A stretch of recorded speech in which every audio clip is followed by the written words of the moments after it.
Welcome students. तो हमने पहले जो बात की थी, द्रव्यमान स्पेक्ट्रम चल रहा था, तो हम उसमें पहले बात कर चुके थे। एक बैन ब्रिज द्रव्यमान स्पेक्ट्रोग्राफ था, उसके बारे में वहां पर हम एक वेग फिल्टर यूज कर रहे थे। अब कौन सा है? द्विफॉक्सी द्रव्यमान स्पेक्ट्रोग्राफ। तो इसके लिए पहले चित्र देखते हैं इसका उपकरण का, कि किस तरह से ये उपकरण है, और फिर इसके बारे में बात करेंगे। तो इसको चित्र को बनाएंगे। पहले पहले देख लो कितने में कवर होगा आपका ये, उस हिसाब से बनाना।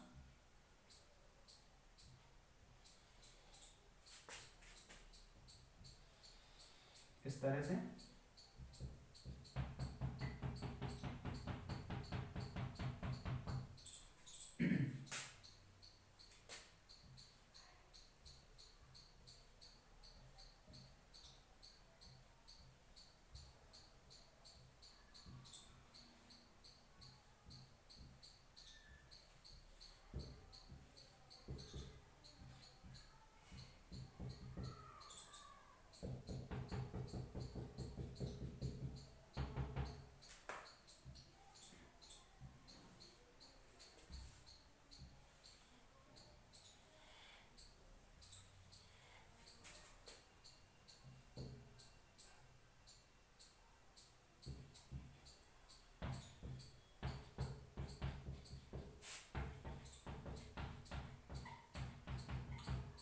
इस तरह से है।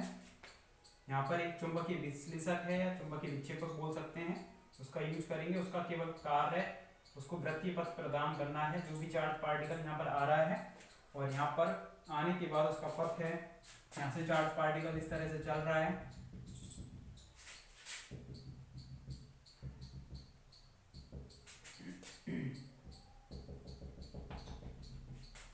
और ये इसी रेखा पर आएगा इस तरह से। केंद्र O यहाँ पर होती है एक फोटोग्राफिक प्लेट, इस तरह से।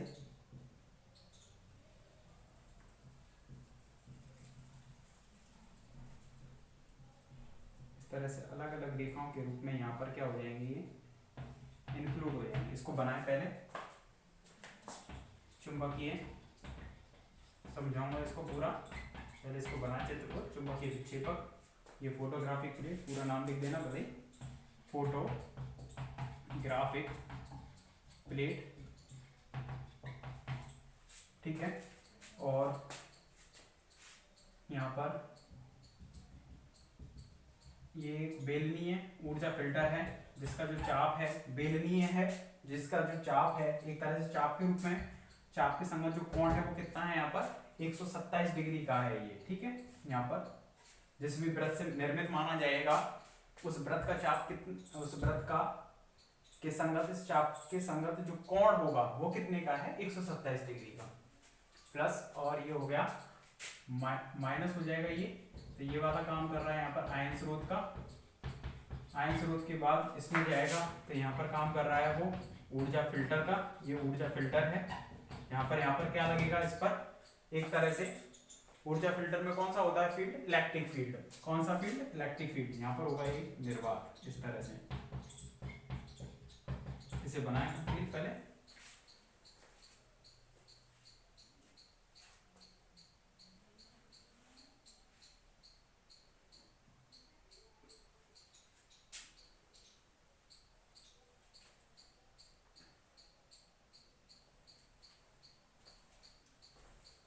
बेलनीय ऊर्जा फिल्टर है, ठीक है।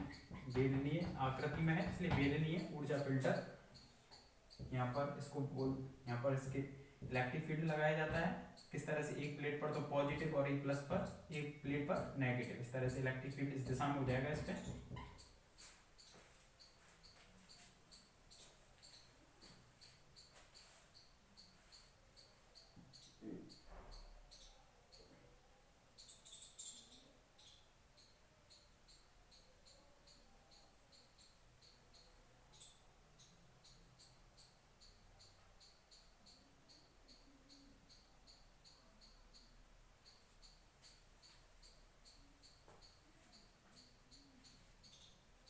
तो यहाँ पर जो एंगल ये वाला माना जाता है, ये 60 डिग्री का है, ठीक है।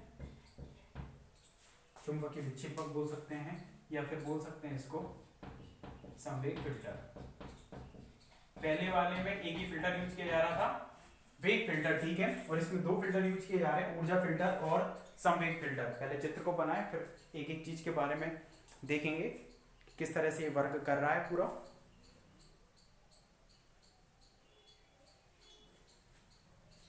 इसमें अंदर जो बनाना है इसको वृत्तीय रूप में बनाना थोड़ा, जिससे कि ये पता चले कि चुंबकीय विक्षेपक में क्या होता है। लंबवत चुंबकीय क्षेत्र लग रहा है, इसमें कुछ नहीं है, बस चुंबकीय विक्षेपक लंबवत इसमें चुंबकीय क्षेत्र लग रहा है, बी फैक्टर मैग्नेटिक फील्ड, जो कि उसको चार्ज को कैसा पथ प्रोवाइड करा रहा है, वृत्तीय, लंबवत चुंबकीय क्षेत्र उसको वृत्तीय पथ प्रदान कर रहा है।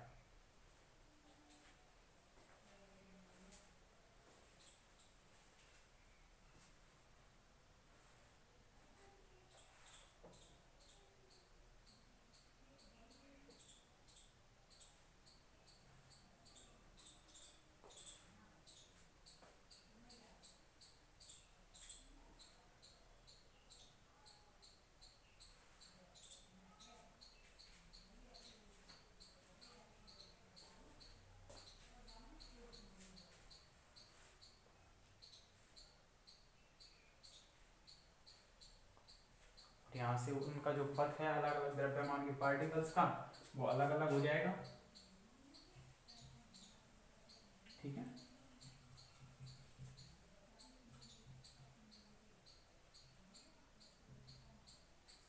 इस तरह से यहाँ से जो पुंज है वो चलता हुआ आ रहा है।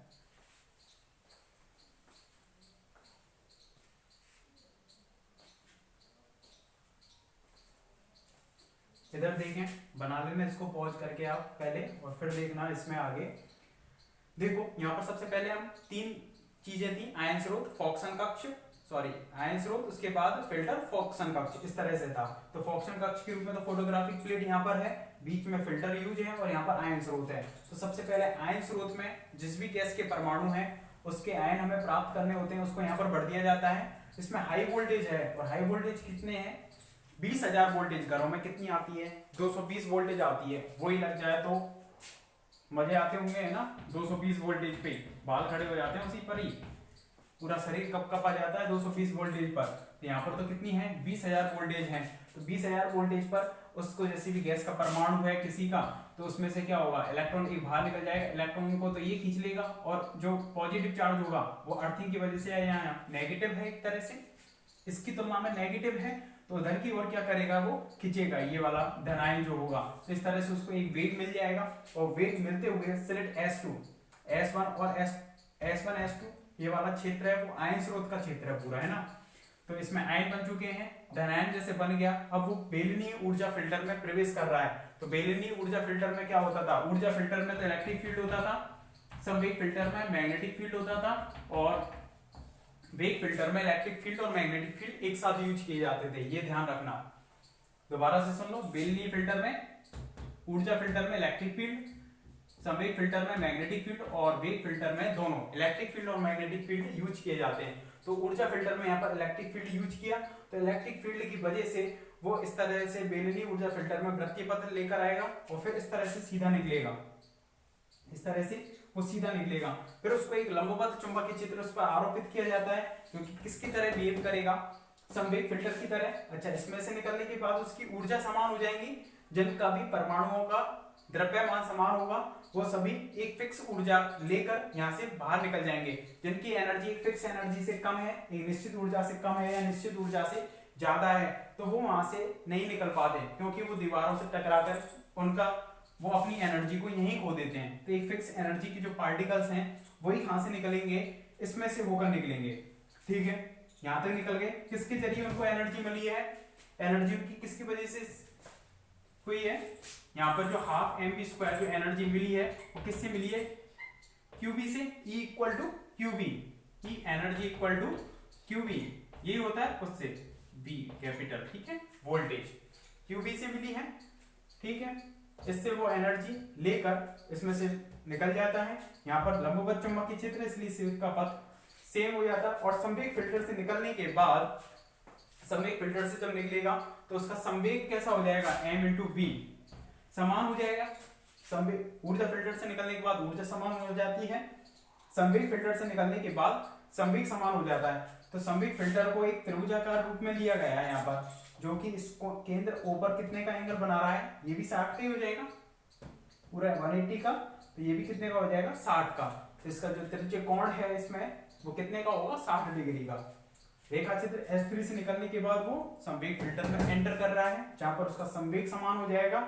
और जब संवेग समान होगा तो वो अलग अलग त्रिज्या के पथ में आकर, जैसे कि पहले हो रहा था उसी तरह से अलग अलग त्रिज्या के पथ में आकर अपना क्या करेगा, क्योंकि m इंटू वी है उसका सेम है, m इंटू वी संवेग समान हुआ है, ठीक है, m इंटू वी संवेग, m अगर हम स्मॉल लेकर चल रहे हैं तो m इंटू वी संवेग समान हो गया यहाँ तक। तो उसके संगत उसका जो पथ है, त्रिज्या का पथ है, वो अलग अलग हो जाएगा, क्योंकि यहाँ पर उसको आप त्रिज्य पथ में गति करने के लिए आवश्यक अभिकेंद्रीय बल किससे मिल रहा होगा, मैग्नेटिक फील्ड से। आवश्यक अभिकेंद्रीय बल मैग्नेटिक फील्ड से जो लग रहा है, कौन सा बल, QBP लॉरेंज बल, उससे मिला है, जिससे कि उसका पथ कैसा हो जाएगा यहाँ पर त्रिज्य, और वो फोटोग्राफिक प्लेट पर अलग अलग द्रव्यमान के जो पार्टिकल हैं वो क्या हो जाएंगे, यहाँ पर फोकसित हो जाएंगे। तो लिखें इसमें द्विफॉक्सी द्रव्यमान स्पेक्ट्रोग्राफ, हेडिंग डाली थी, चित्र बना दिया, चित्र के बाद इसमें लिखना है, निर्वात इसलिए किया जाता है, इसको ध्यान रखना, क्योंकि यहाँ पर हम उसकी ऊर्जा को समान कर रहे हैं। अब उसमें बीच में और गैसेस के पार्टिकल, निर्वात इसलिए कि वायु के जो कण होंगे उनसे वो टक्कर नहीं करें, क्योंकि टक्कर करके तो अपनी ऊर्जा को खो देंगे। और हमारा मेन कारण क्या है, यहाँ पर ऊर्जा को समान बनाए रखना, ना कि ऊर्जा को लॉस करवाना, ठीक है। लिखें एक ऐसा द्रव्यमान स्पेक्ट्रोग्राफ जिसमें आयनों का वेग तथा दिशा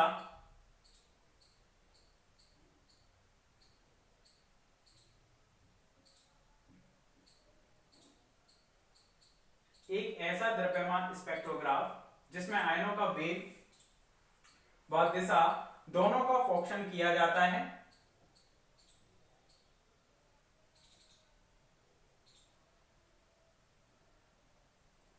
आयनों का वेग व दिशा दोनों का फोकशन किया जाता है, द्विफॉक्सी द्रव्यमान स्पेक्ट्रोग्राफ कहलाता है, द्विफॉक्सी द्रव्यमान स्पेक्ट्रोग्राफ कहलाता है।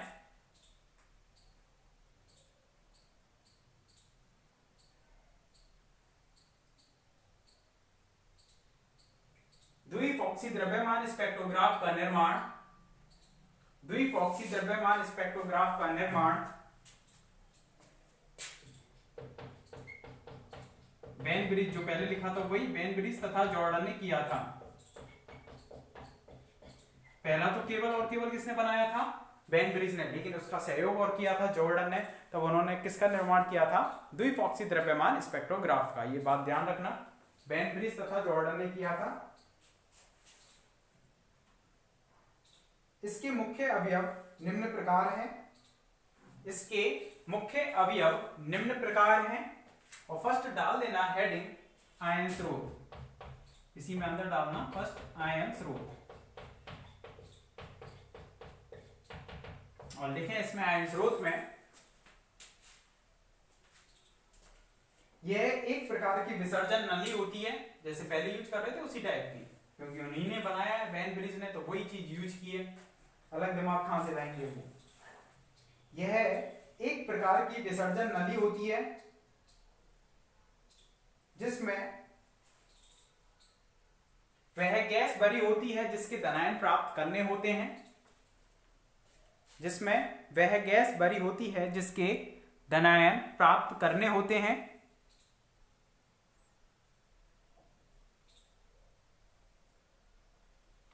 जिसमें वह गैस भरी होती है जिसके धनायन प्राप्त करने होते हैं।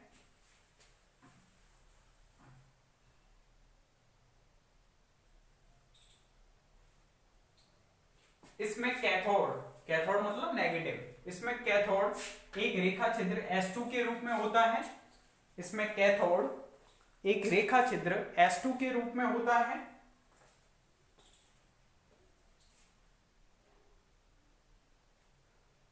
रेखा चित्र S2 के रूप में होता है तथा कैथोड व एनोड के मध्य उच्च वोल्टता तथा कैथोड व एनोड, एनोड मतलब प्लस, कैथोड मतलब नेगेटिव, कैथोड व एनोड के मध्य उच्च वोल्टता ब्रैकेट में लिख देना लगभग 20,000 वोल्ट आरोपित की जाती है।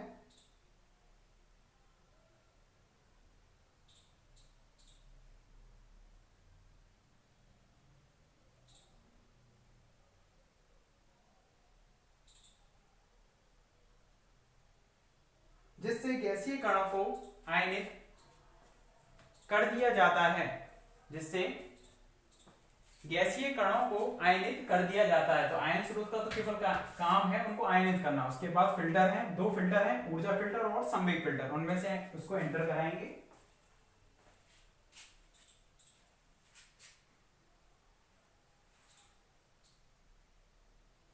तो सेकंड डाल देना इसमें ऊर्जा फिल्टर।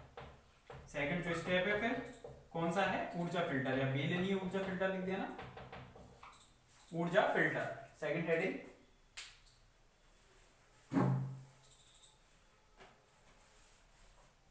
लिखना रेखा चित्र S2 में से प्रवेश करने वाले, लिखना सेकंड में रेखा चित्र S2 में से प्रवेश करने वाले धनायनों का पुंज, रेखा चित्र S2 में से प्रवेश करने वाले धनायनों का पुंज, धनायनों का पुंज 127 डिग्री ब्रैकेट में लिख देना पाई अपॉन रूट 2। 127 डिग्री को हम लिख सकते हैं pi upon root 2। Pi upon root 2 कोण के चाप के रूप में 127 डिग्री कोण के चाप के रूप में स्थित, कोण के चाप के रूप में स्थित बेलनीय ऊर्जा फिल्टर में, कोण के चाप के रूप में, इतने कोण का एक चाप है 127 डिग्री के संगत जितना भी चाप आएगा उस चाप के रूप में स्थित बेलनीय ऊर्जा फिल्टर में प्रवेश कराया जाता है। बेलनीय ऊर्जा फिल्टर में प्रवेश कराया जाता है।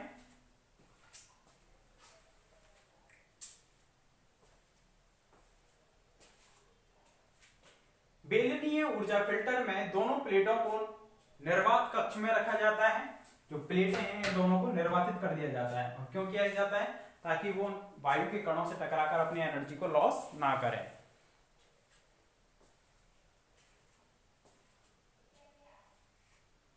इन बेलनाकार प्लेटों को निर्वातित कक्ष में रखा जाता है। इन प्लेटों के मध्य उच्च विभव, इन प्लेटों के मध्य उच्च विभव आरोपित करने पर, इन प्लेटों के मध्य उच्च विभव आरोपित करने पर केवल निर्धारित ऊर्जा वाले धनायन ही, केवल निर्धारित ऊर्जा वाले धनायन ही रेखा छिद्र S3 तक पहुंच पाते हैं। निर्धारित ऊर्जा वाले धनायन ही रेखा छिद्र S3 तक पहुंच पाते हैं। पहले बता दिया था किस तरह से कि half M B square equal to Q into V. V equal to आप कितना लिख सकते हो, वोल्टेज इसके बीच में इलेक्ट्रिक फील्ड फिक्स है तो वोल्टेज भी फिक्स है। वी और ई में क्या संबंध होता है, E equal to V upon D. बेलनाकार प्लेटों के मध्य की डिस्टेंस हम कितनी लेते थे, स्मॉल डी तो लेते थे, तो E equal to V upon D. तो इलेक्ट्रिक फील्ड या वोल्टेज फिक्स है यहाँ पर और क्यू चार्ज फिक्स है। तो उन सभी की ऊर्जाएं कैसी हो जाएंगी, यहाँ से निकलने के पश्चात S3 में से यहाँ पर पहुंच जाएंगे जब वो सभी की एनर्जी समान हो जाएगी। इसके बाद लिखना सी पॉइंट या थर्ड पॉइंट, संवेग फिल्टर। ऊर्जा फिल्टर हो गया, इसके बाद कौन सा, संवेग फिल्टर। संवेग फिल्टर डालिए हेडिंग और इसमें लिखें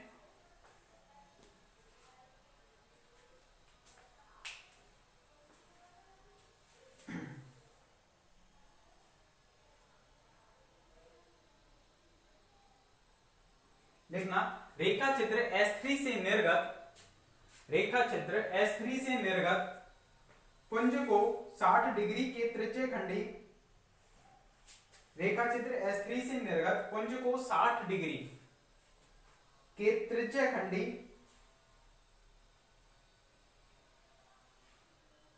मतलब एक तरह से त्रिज्या खंडी का मतलब क्या रहा, ये भी एक तरह से चाप के रूप में ही है, त्रिज्या क्या है, चाप के रूप में ही है, और इसके संगत जो चाप होगा उसी को हम बोल रहे हैं उसका खंड, मतलब एक तरह से वो कितना एंगल बना रहा है, 60 डिग्री का बना रहा है। तो 60 डिग्री के त्रिज्या खंडी चुंबकीय क्षेत्र में प्रवेश कराया जाता है, त्रिज्या खंडी चुंबकीय क्षेत्र में प्रवेश कराया जाता है।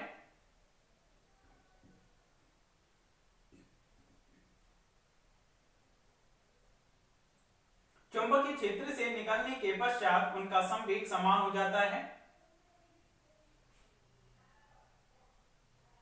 S3 से निर्गत पुंज को 60 डिग्री के त्रिज्यखंडी चुंबकीय क्षेत्र में प्रवेश कराया जाता है। चुंबकीय क्षेत्र से निकलने के पश्चात उनका संवेग समान हो जाता है।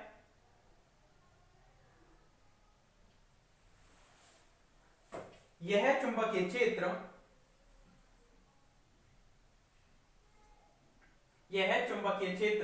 अलग अलग द्रव्यमान के धनायनों को, यह चुंबकीय क्षेत्र अलग अलग द्रव्यमान के धनायनों को,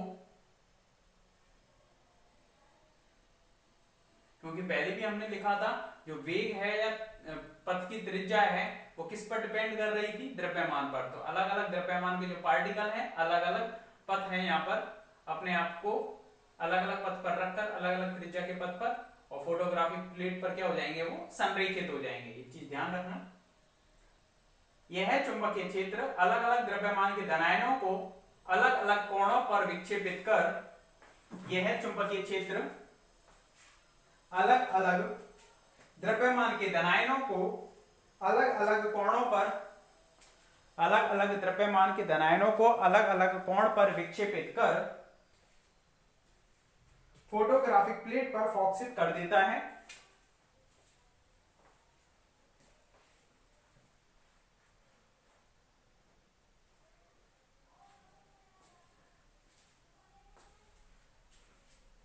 विक्षेपित कर फोटोग्राफिक प्लेट पर फोकसित कर देता है, जिससे हमें द्रव्यमान स्पेक्ट्रम प्राप्त होता है, जिससे हमें द्रव्यमान स्पेक्ट्रम प्राप्त होता है। और ये उपकरण क्या कहलाएगा, द्रव्यमान स्पेक्ट्रोग्राफ।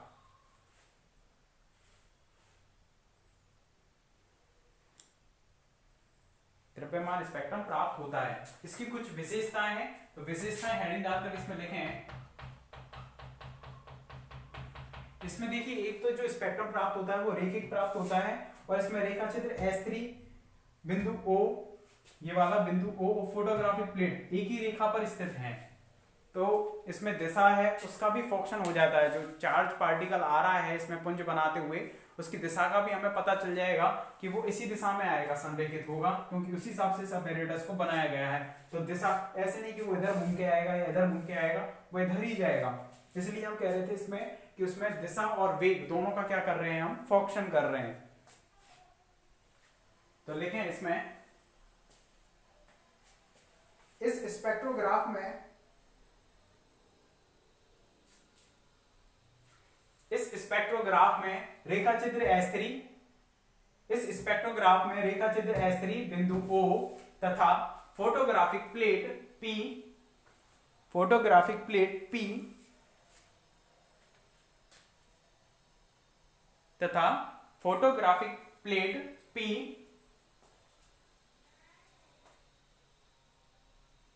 तीनों एक ही रेखा पर स्थित होते हैं, तीनों एक ही रेखा पर स्थित होते हैं,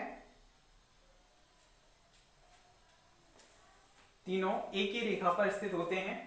इसको तो इसको A पॉइंट कर देना और B कर देना। इसमें प्राप्त स्पेक्ट्रम रेखिक प्राप्त होता है, इसमें प्राप्त स्पेक्ट्रम रेखिक प्राप्त होता है, इसमें प्राप्त स्पेक्ट्रम रेखिक प्राप्त होता है। यहां तक कंप्लीट हो गया, तो ये आपका प्राप्त हो गया। अब उसमें थोड़ा आपको डाउट लग रहा होगा कि अलग अलग त्रिज्या पथ किस तरह से हो रहे हैं, तो इसको एक तरह से हम देख सकते हैं कि इसमें लंबवत चुंबकीय क्षेत्र लग रहा है B, इसमें आवश्यक अभिकेंद्रीय बल उसको मिल रहा होगा इन द्रव्यमान के पार्टिकल को, mv²/r अभिकेंद्रीय बल किससे, पहले की तरह qBB से, qBB से, यहाँ से B से B कैंसिल आउट हो जाएगा, तो जिससे कि mv/qB हमारे पास कितना आ जाएगा, r त्रिज्या का पथ आ जाएगा, r = m/qB। और v की वैल्यू अगर हम यहां से डालें तो वो कितनी आएगी बता सकते हो, 2qB/m का रूट, 2qb अपॉन ये वाला b upon m, 2qb upon m उसका रूट हो जाएगा, अरे v की वैल्यू यहां से 2qb अपॉन m का रूट, इस तरह से हो जाएगी।